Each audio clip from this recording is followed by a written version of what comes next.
সুপ্রিয় দর্শক, আজ আমাদের মাঝে উপস্থিত রয়েছেন Ibrahim cardiac hospital and research ইনস্টিটিউটের সাবেক সিইও এবং জিএমএস ফাউন্ডেশনের চেয়ারম্যান এবং বারডেম অ্যালামনাই অ্যাসোসিয়েশনের সভাপতি অধ্যাপক ডক্টর এম এ রশিদ। শুভ সকাল স্যার, কেমন আছেন? ধন্যবাদ আপনাকে।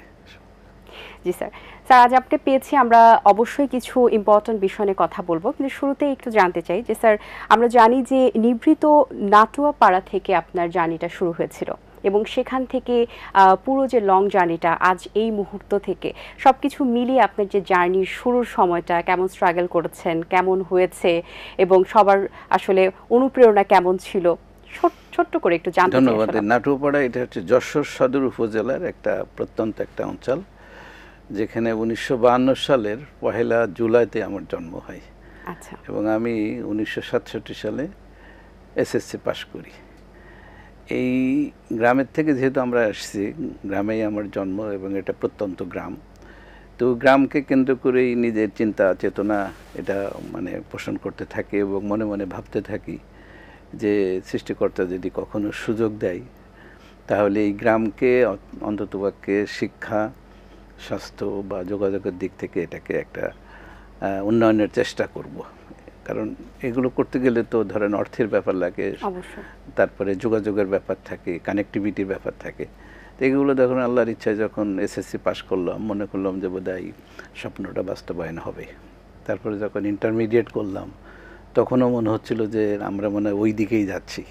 তারপরে যখন মেডিকেল কলেজে ভর্তি হলাম 1969 সালে, অর্থাৎ 69-এ, তখন মনে হচ্ছে যে আমার যে স্বপ্নটা, যে গ্রামকে উন্নয়ন করা বা নিজের যে জন্মভূমি যেটা একটা প্রত্যন্ত অঞ্চল, এটা মনে হয় কিছু একটা করার সুযোগ তৈরি হবে, এইভাবেই কিন্তু পথ চলা। তারপরে যখন 1975 সালে চাকরিতে ঢুকলাম মেডিকেল অফিসার হিসেবে একটা থানা স্বাস্থ্যকেন্দ্রে, তখন মনে হচ্ছিল যে সত্যি বোধহয় স্বপ্ন বাস্তবায়নই হচ্ছে। এরপরে তখন আমরা যখন 1975 সালে চাকরিতে জয়েন করলাম তখন আমাদের বেতন ছিল 475 টাকা, ক্লাস 1 অফিসার, কিন্তু 475 টাকার বেতন। তো এই টাকা দিয়ে তো আর কিছু করা যাবে না। এরপরে আল্লাহর ইচ্ছায় সুযোগ হলো 1978 সালে সৌদি আরব বাংলাদেশকে স্বীকৃতি দেয়। হ্যাঁ, তখন জিয়া রহমান সাহেবের সময়। তো স্বীকৃতি দেওয়ার পরে রাষ্ট্র যোগাযোগ করে ঠিক করে যে বাংলাদেশ থেকে কিছু ডাক্তার সৌদি আরব নেবে। তা আমি তখনকার পিজি হাসপাতালে আমি তখন কার্ডিওভাস্কুলার ইউনিটের অ্যাসিস্ট্যান্ট হিসেবে কাজ করি। তো ওই সময় যখন সৌদি আরব থেকে টিম আসলো, ওই টিমটা পূর্বানী হোটেলে ওঠে। তখন কিন্তু হোটেল বলতে পূর্বানী বোঝাইতো। তো ইন্টারভিউতে হাজির হলাম, সিলেক্টেড হয়ে গেলাম। তখন মনে হচ্ছে যে সুযোগ আরও প্রসারিত হচ্ছে। যে তখন ধরেন এই আল্লাহর ইচ্ছা এটাই, তখন আমি 79-এর নভেম্বর মাসে সৌদি আরব চলে যাই। তখন সেখান থেকে 1986 সাল পর্যন্ত ওখানে ছিলেন, 7 বছর ওখানে ছিলেন। এবং আমার স্ত্রীও ডাক্তার, সেও ওখানে সিলেক্টেড হয়, একসাথে ছিলাম। তো তার এই যে গ্রামের যে উন্নয়নের ব্যাপারে যেটা বলছিলেন, তো ওখানে তখন ওখানকার স্যালারি তো অনেক বেশি ছিল, প্রায় দুইজনে মিলে আমরা প্রায় 80,000 টাকা বেতন পেতাম। তো এটা দিয়ে প্রথম বছরই দেশে এসে গ্রামের লোকজনকে সংগঠিত করে মনে করলাম যে এখানে একটা শিক্ষা প্রতিষ্ঠান প্রথমে করা যাক।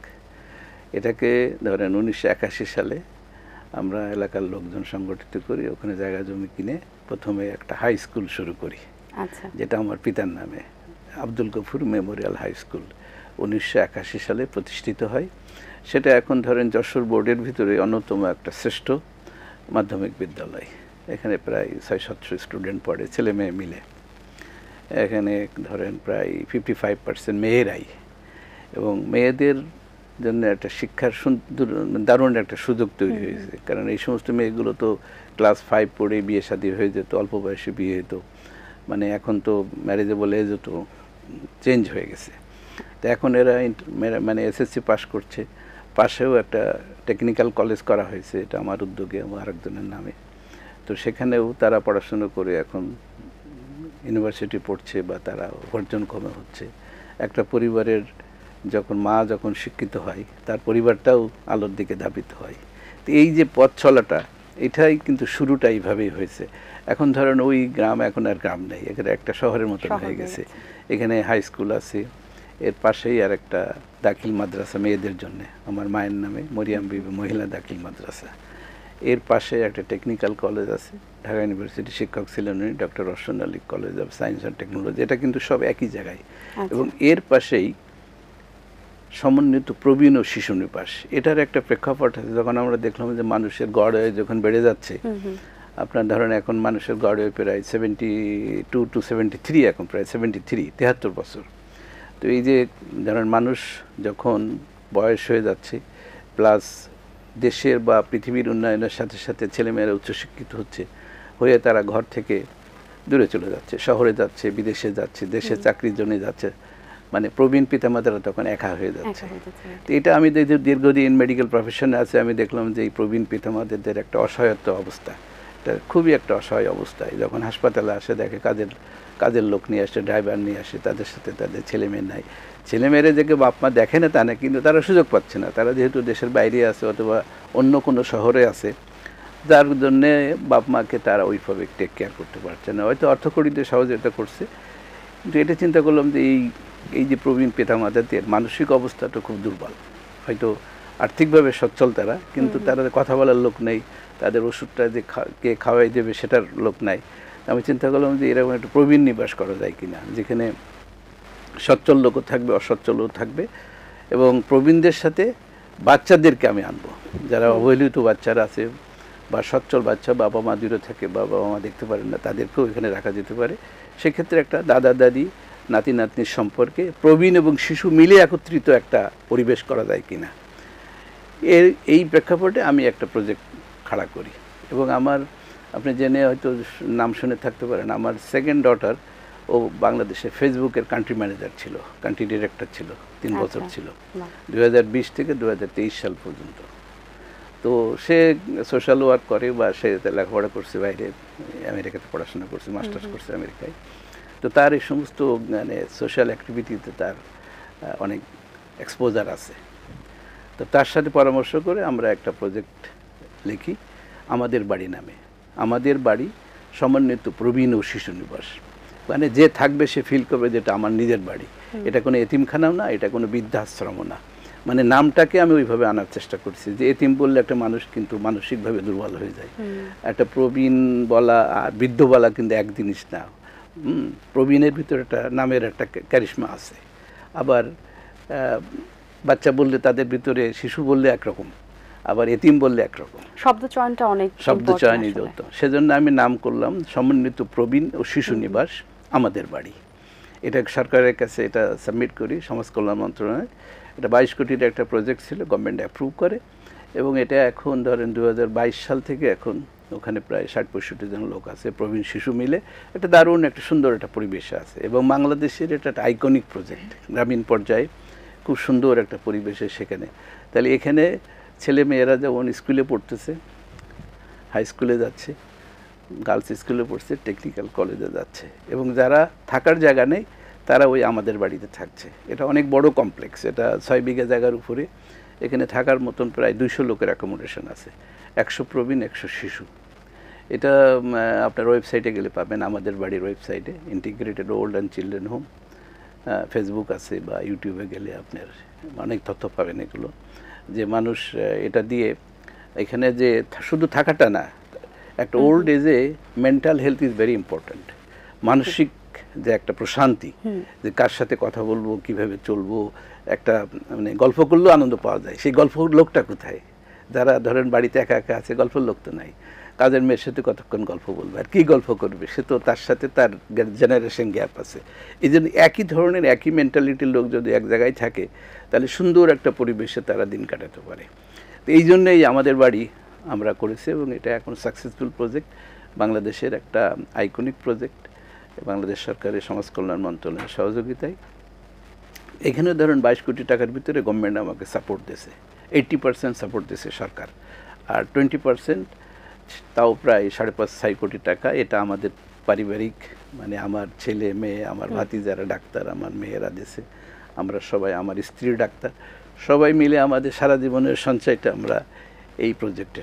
স্যার এই যে নিঃস্বার্থভাবে যে চিন্তাটা করেছেন আপনি এবং সবকিছু নিয়ে যে আপনি যে পরিকল্পনাটার কথা বলছিলেন যখন শুরু করেছেন যে শব্দচয়নটা আসলে অনেক বেশি ইম্পর্ট্যান্ট, কেন এই উদ্যোগটা আসলে মনের একটা আত্মতৃপ্তির জায়গা থেকে হয়তোবা করেছেন, ভালোবাসার জায়গা থেকে? এই ধরনের কাজ কিন্তু বাকিদেরকেও অনুপ্রাণিত করে।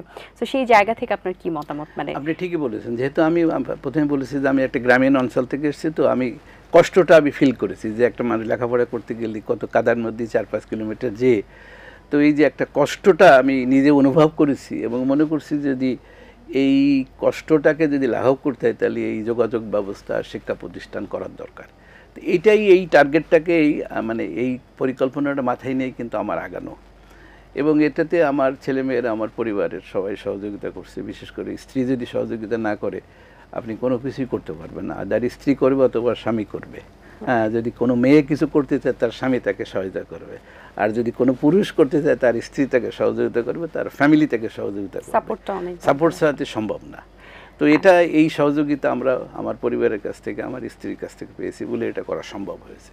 আচ্ছা, সেই সাথে স্যার হৃদরোগ চিকিৎসা ইব্রাহিম কার্ডিয়াক হসপিটালের আপনি বৈপ্লবিক পরিবর্তন এনেছেন, আর সেই পরিবর্তনের কথাটা যদি একটু আমাদেরকে বলতেন। ধন্যবাদ, আপনি ঠিকই বলেছেন। আমি 1988 সালে সরকারি চাকরি ছেড়ে বিদেশে চলে, 1979 সালে আমি সরকারি চাকরি ছেড়ে বিদেশে চলে যাই। 86 সালে আমি চাকরি ছেড়ে দেই বিদেশ থেকে। পরে আমি 2 বছর বিদেশে পড়াশোনা করি, ইউরোপের পড়াশোনা করে আমি দেশে আসি 1988 সালে। চাকরি ছাড়ার কোনো কারণ ছিল? দেশে আসার পরিকল্পনা মানে দেশে আমি যে বিদেশের চাকরি তখন ভালো অবস্থানে ছিলাম, কিন্তু অনেক টাকা বেতন পেতাম, কিন্তু আমি ওই টার্গেট ছিল যে আমি এলাকায় কাজ করব, কিছু শিক্ষা প্রতিষ্ঠান করব।